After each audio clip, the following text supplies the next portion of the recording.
Mao nang nihawa ko sa Hanggaw Crew kay dili na ko kaya ituloy si Ricardo. Daghan na siya babay, daghang na anakan, daghan na siya kabit.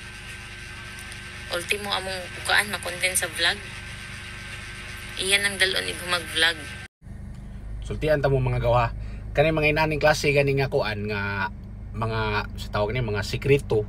Dili ni siya angay pang public post. Dili ni siya angay pang storya sa uban.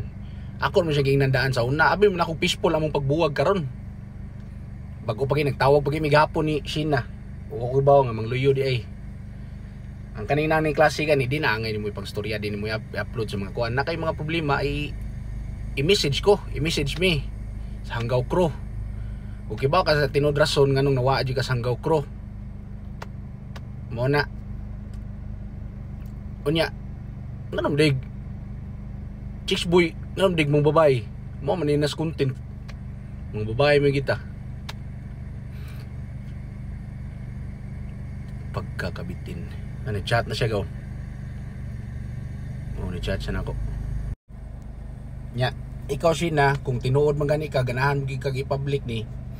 Kung ikaw man gani, kung tinuod man ka nga amigo sa kadugay na tong pagkuan sa Hanggaw Crew, Sharon magwa kay gibalyo sa mua. Kay kana sad bitaw imong sekreto, dili na mo isulti.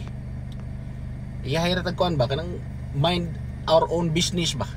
Kumbaga, dili ka mag-upload og video, dili ka magkuan, di naman na sila kinahanglan makaibaw mga tao. Pwede ka musulti nako, pwede ka musulti sa uban, kauban na to Hanggaw Crew. Nya kibaw gi ka sa rason nganong nawa ka sa Hanggaw Crew. Dili ingon nga gipahawa gyud ka namo.